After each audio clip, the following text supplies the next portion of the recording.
Utah football mailbag, rivalry game, Devin Dampier's replacement, hot dogs, and more. Salt Lake City, happy rivalry game week. The University of Utah and BYU will play a football game for the 103rd time Saturday night at Lavelle Edwards Stadium in Provo. And, well, people have some takes. Frankly, same. We'll start this Utes mailbag right there. Q. What do you make of the Holy War and the lofty expectations of it on both sides? It almost feels like the game gets so overwhelming, overthought, overanalyzed that it can't properly be played like two simple football teams. At Ute Chap. We'll be here until next month if I give all my thoughts on this game. So let me try and streamline some of this stuff. It's a long-standing rivalry game that, personally, I find to be criminally underrated compared to a lot of other rivalry games. It matters, and I completely disagree with fans on both sides wanting you to believe it does not. Sure, the game lost something when both schools left the Mountain West, but it has gotten a shot in the arm with the schools again sharing space in the Big 12. You can't tell me this game doesn't matter with both programs jockeying for a spot in the Big 12 championship game. Saturday night in Provo absolutely matters. There is trash talking. Some of it is very dumb. And I'm talking about both sides. As I sit here late Tuesday night, I think we're about at the point where the social media discourse coming from both sides has reached peak stupid. Let's just play this thing. It is not a secret that Kyle Whittingham and Kalani Sitake are close friends. That means there is less public vitriol coming from the two programs. That's a good thing. How fans choose to quantify that is their business. On topic, Whittingham balking Monday, https://.com.status.19778152163994416. At a question about Bear Bachmeier? Respectfully, BYU fans, find something else to get mad about, because that's not worth the energy it's received. On a personal note, I only got to cover one rivalry game, the infamous 2021 game, in which it started to become clear that maybe Charlie Brewer shouldn't be starting for Utah. I wish I got to cover more of them. I hope I somehow get to cover more of them down the road, because it matters. Question. If you got to design a signature hot dog for SLC, what would you put on it? Also, how would you rank the current city signature hot dogs? At NGDE09. I thought I had this question nailed. My immediate instinct for a Salt Lake City hot dog was funeral potatoes and fry sauce. It's not getting more SLC than that, right? It has come to my attention that when the Utah baseball team played in the NCAA tournament Oxford Regional in 2016, Ole Miss had the Ute dog, https://x.com/ds-hotdog-king/738-733-0495222769.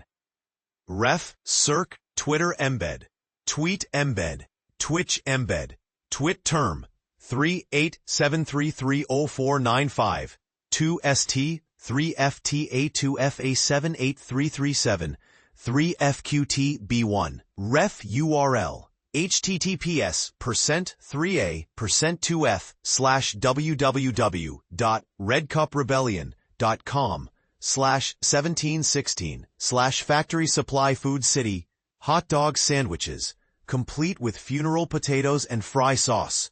Well played, Ole Miss. After giving this some more thought, my signature hot dog for Salt Lake City would include hot honey. Beehive State? Get it? And jalapenos. There is obviously a ton of Mexican influence in Utah's culinary offerings. I don't really do jalapenos, but that combination actually sounds awesome. I can't believe I just gave that away for free. Ranking the city signature hot dogs that I've had. 1. New York. Classic, no frills. I will take it with onion sauce. Google it. 2. Chicago. I used to think this thing was too much, too crowded, but I was wrong. 3. Seattle. Cream cheese and sautéed onions. Don't judge a book by its cover. 4. Sonoran dog. Not a city, but synonymous with Arizona and the Southwest. 5. DC half smoke. It's technically a sausage, but whatever. 6. Ripper, North Jersey. Essentially, A deep-fried hot dog. If you're ever that way, go to Rutt's Hut. Q. Where does the Holy War rank among college football rivalries? At Mr. Smokin' You.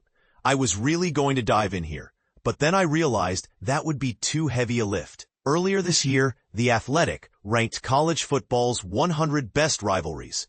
Utah-BYU checked in at number 28. Immediately, I thought that was low. So here's what we're going to do.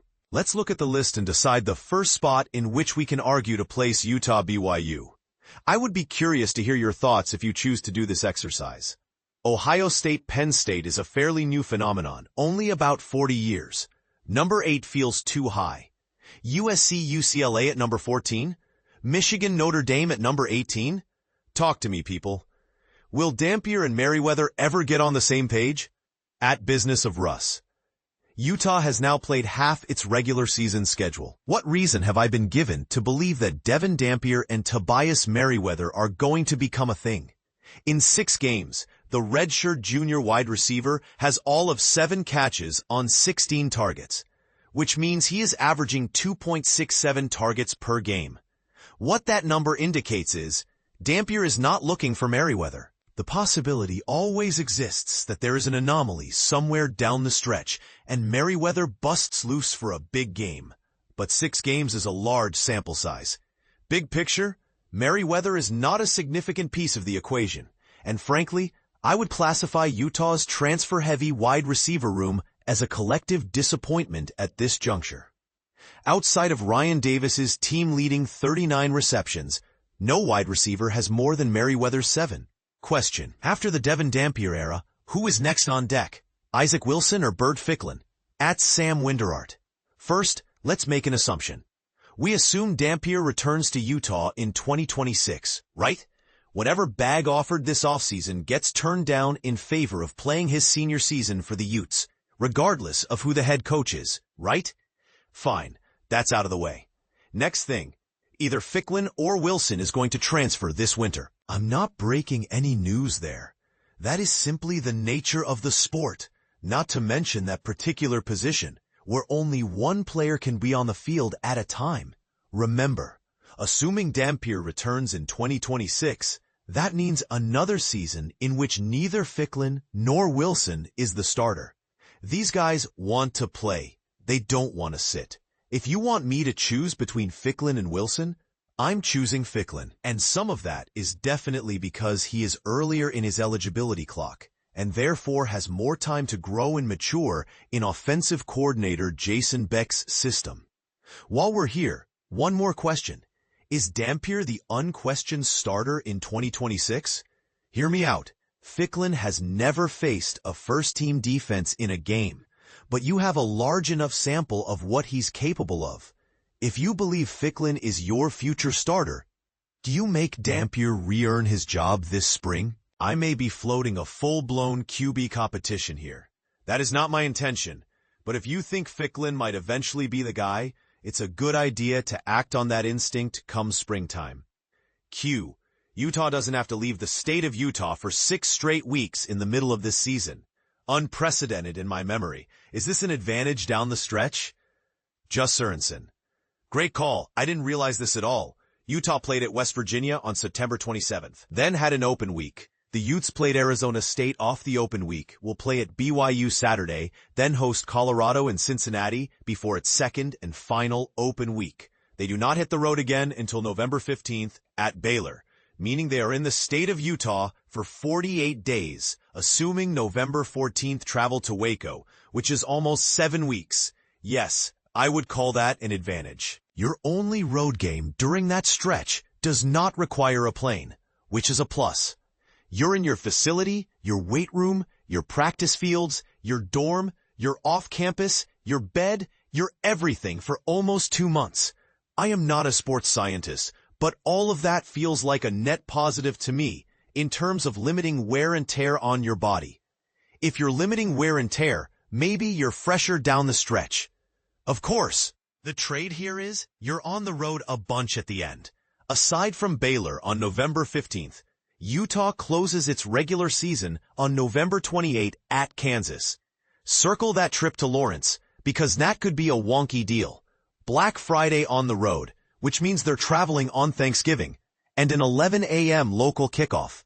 That's quite the set of circumstances, especially if the Utes need that one to qualify for the Big 12 championship game. Q. Why are we playing the Holy War in October? Why doesn't Utah have enough sway that that game is the last game of the season? Or, why not have the Colorado game as the last game? KU to end the season on a Friday is lame. At U10 Texas. I don't remember if I actually wrote this at some point, but I'm sure we all talked about it on Twitter. When Utah accepted its Big 12 invitation in August 2023, the rivalry game immediately became the conference's best college football rivalry. If you want to argue it's actually Baylor-TCU, I would listen, but you would ultimately be wrong. With the Utes beginning Big 12 membership last season, the conference should have showcased this game. Specifically, I was adamant the Big 12 should have made that the conference opener for both teams. Instead, the league crammed it in the middle of the schedule on November 9th. That struck me as the Big 12 making it just another game, which it isn't. The Big 12 has not taken advantage of having Utah and BYU at its disposal. As for Utah-Colorado, I'll say this for the millionth time. That is not a rivalry game. Rumble in the Rockies is manufactured, non-organic nonsense. Yes, Utah-Kansas on Black Friday morning feels lame. You'll get no argument from me there. Question. Favorite part of the trip back to Salt Lake City? Least favorite part of the trip back to Salt Lake City? What's changed that you like, and what's changed that you haven't? Glass half Ute. Good to be back over the weekend. That was not my first time back in town since I left, but it was the first time back with a ton of leisure time in between responsibilities, which was nice. Favorite part. I was really able to make the rounds and see a lot of people I wanted to see, both on campus and off. I left Salt Lake City with a lot of good relationships, and I'm happy most of them have stayed intact.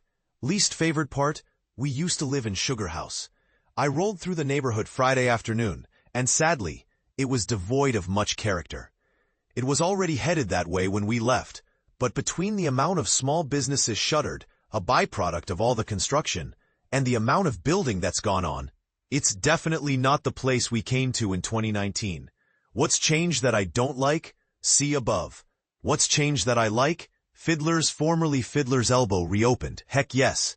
Fiddler's Elbow was my favorite spot, and I was crushed when I learned it had changed over. I was equally pumped to learn last week that it had reopened as Fiddler's. I went there twice. Judge me.